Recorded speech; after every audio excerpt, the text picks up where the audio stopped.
let's get over it. Let's get over it right now and start making moves. We're going to start with the Thursday nighter. Buccaneers at Bears.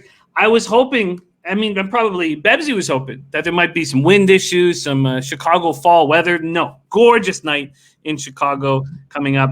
This total is sitting at 45, and it's dropping quickly. We have 43s on the board, 43s on the leading indicator books. It's 43.5s or 44s, but you can tell this is dropping. Tampa Bay opens up at -6. They're now 5.5s on the board and 4.5s on the board. After beating the Chargers 38-31, the Bucs have won 3 straight. Brady 30 for 46, 369 yards, 5 touchdowns to help the Bucs rally from a 17-point deficit. It was extremely impressive. I was listening to the game on the radio on my drive down, and I just the main thing for me, and we'll get into it. We'll get into it when we talk about the Chargers. I'm not going to go off on it now, but Lynn giving the ball to a rookie who's already had one giant costly fumble this year at the 9-yard line with 47 seconds left, I think, and the Bucs with only one timeout left. I mean, you don't deserve to coach in the NFL.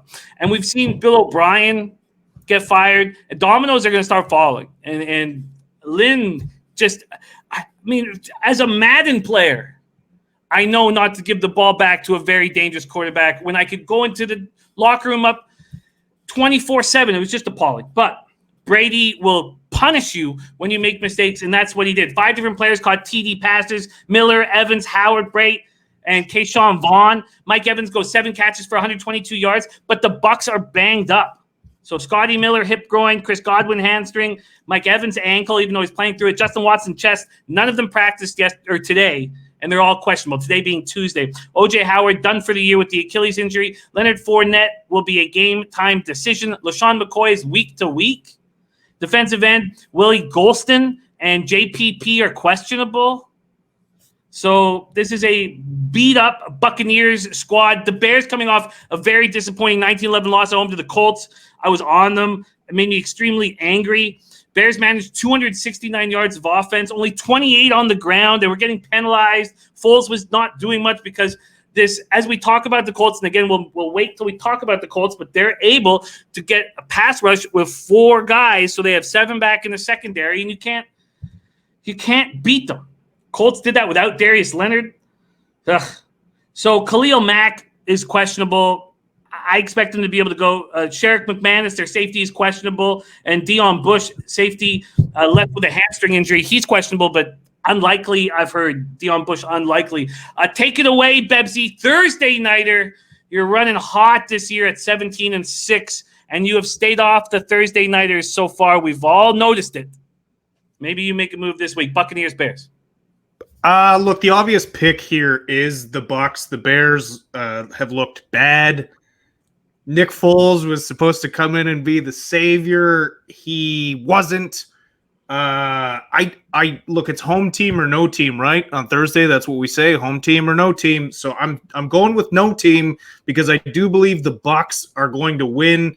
I see this total or this spread dropping. I understand why there's money coming in on Chicago. I just don't like it. The only thing I'm worried about with the Bucs as far as winning this game is, like you mentioned, the injuries. There are so many guys out right now. They're starting to look like the 49ers in that the depth chart is almost unrecognizable. If Evans doesn't play and Godwin doesn't play, then they're out. Fournette, Evans, Godwin, McCoy, O.J. Howard's done for the year. I think they're going to be fine and still roll into Chicago on a short week, but that is a tough game for them.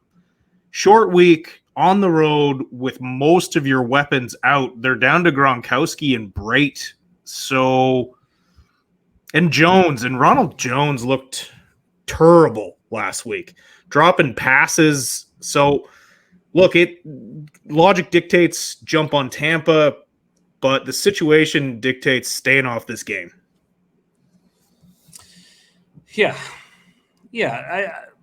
And look, I wanted to get excited about Foles. I did. I was talking about Big Dick Nick all last week, but I stayed off him because Look, Foles had a magical Super Bowl run and otherwise has been mediocre to bad in his entire NFL career. I want to get behind him just because I like bragging about Big Dick Nick, because I don't have one myself. So I got to get on him about it, but we don't.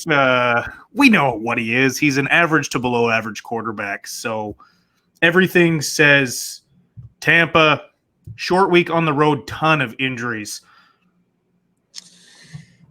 Steel Curtain says, I think it was Steel Curtain said, how do you feel about buying points? And I think that you should go with the rule that you never buy points, you only sell points. Sell points, get a plus line. If you're buying points, you're obviously in a weak spot. And I don't always live by that rule, but it makes a ton of sense. Here, Buccaneers, Bears, this Buccaneers defense was shredded by Herbert and the Chargers. This total's going down on a beautiful night in Chicago. Birdie says we have to look under here. Do we have to look under here? What are you thinking of this total that's dropping? So this total opens up at 45. You can now get it at 43. As I often am, I'm in agreement with Birdie on this one. You got to figure Chicago just struggles to put up points, period. And everything I just said about Tampa, short players on the road, short week, this screams over. I can understand why it's being bet down early. I mean, everything we've seen other than the late games is we're at a record scoring pace so far this year. Drunken Boxing like in the under, Dylan Turner like in the under. Look, Herbert and the Chargers walked through this team. I mean, why wouldn't Foles be able to put up some okay numbers against the Bucs? I mean, because what do you think? Foles is worse than Herbert right now.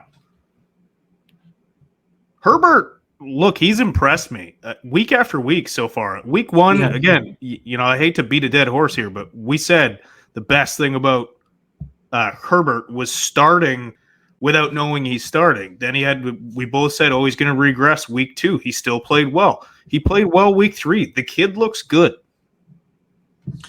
The kid looks good. And we'll get to the Chargers here. They're not on a bye this week. They're in action.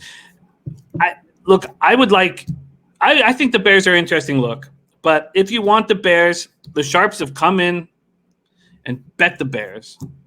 And you're going to have to wait until the public comes in and bets the Bucs. So if you want the Bears, which I may do, I'm going to have to wait till Thursday night even, and watch the public and see what I can get, see if the Sixers come back on the board. And if they don't, then I'll be concerned. And how is this?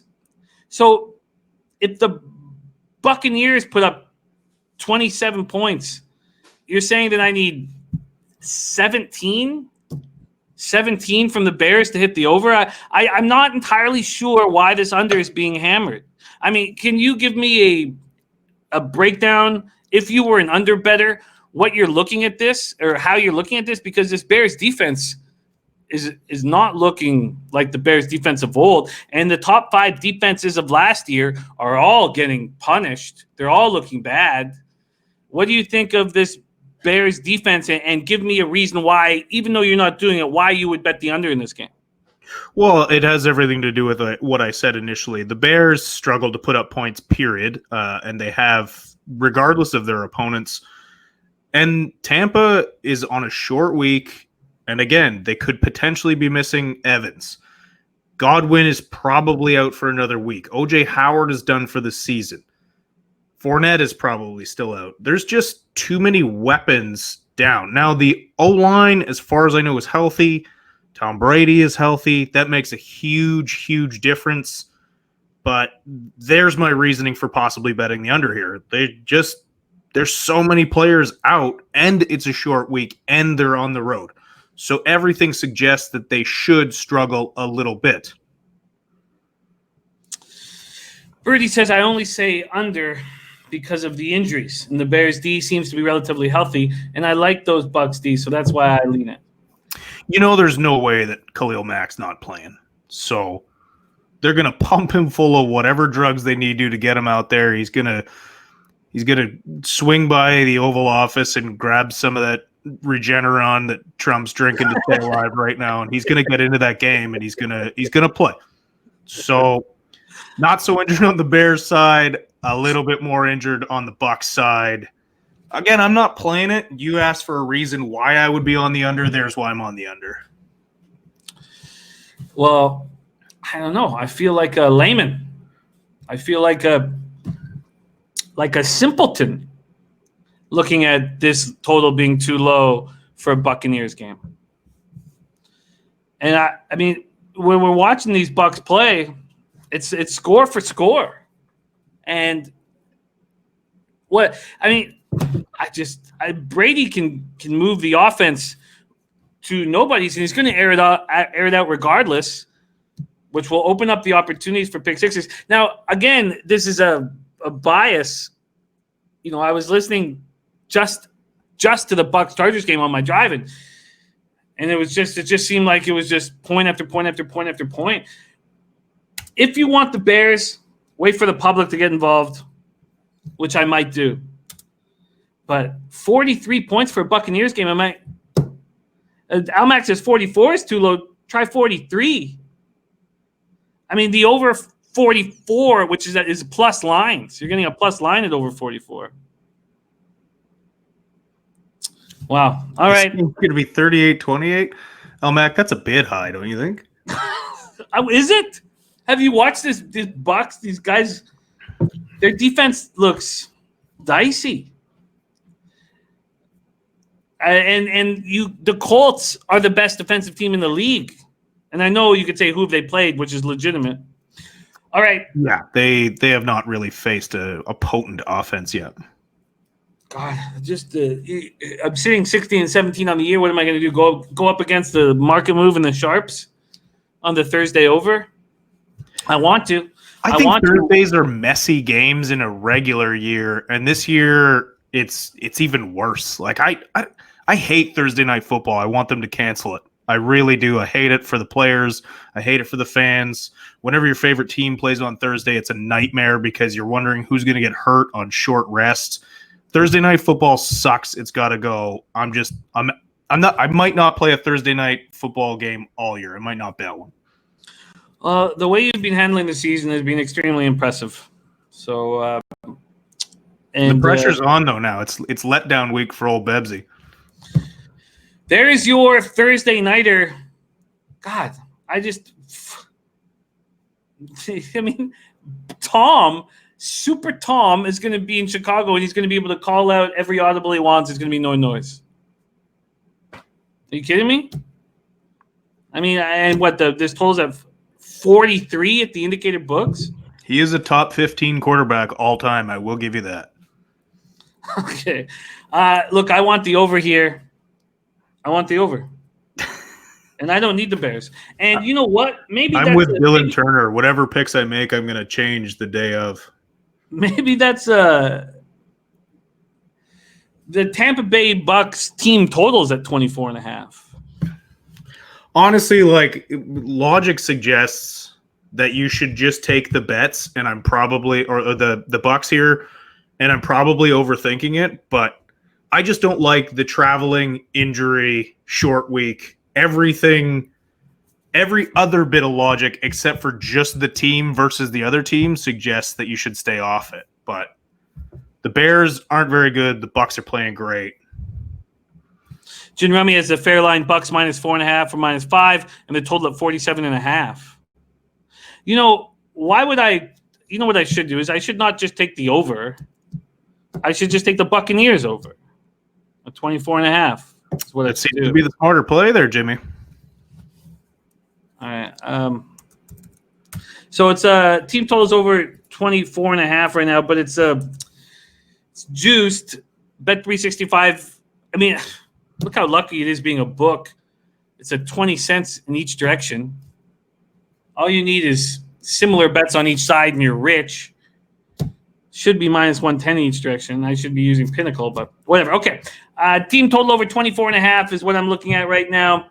And no move for Bebsy on Thursday night to continue with his rich tradition of just staying off. Is it a tradition after 4 weeks? Can we call it a tradition? We can do whatever we want. Let's do it. It's a tradition. I don't care. Steel Curtain says, do you guys give who the public is on in your Sunday shows? Steel Curtain, that's a very important point that you bring up. And, I spent a lot of the last couple of years capping with Teddy Covers. And Teddy kind of got in my head, which I was very thankful for, and I love the guy, but he got in my head about just let that shit go. Cap the game. Handicap the game and don't get caught up in where the public is and where the sharps are and all that. And when you're a veteran like Teddy is, it's probably easier to say, let that go, just cap the game. But it is extremely important and becoming more and more important. And I think that I'm starting to let go of that idea. And Pete was along the same lines. Like, we would handicap the game to the best of our abilities and not let that get into our head. But it feels like if there's one sport you should let that get into your head, it's NFL. Because that's where the books make all their money. And if you just fade the public in every game all year, every year, you can pay your mortgage. So, I'm not sure. This is Bebsy and I, this is our first year working together. And I'm not entirely sure if that's going to become a bigger part of the show, and it just might be. All right, there you go. Buccaneers, Bears. I'm leaning on a Tampa Bay team total over right now. I do have some interest in this over going against these market moves. We'll see.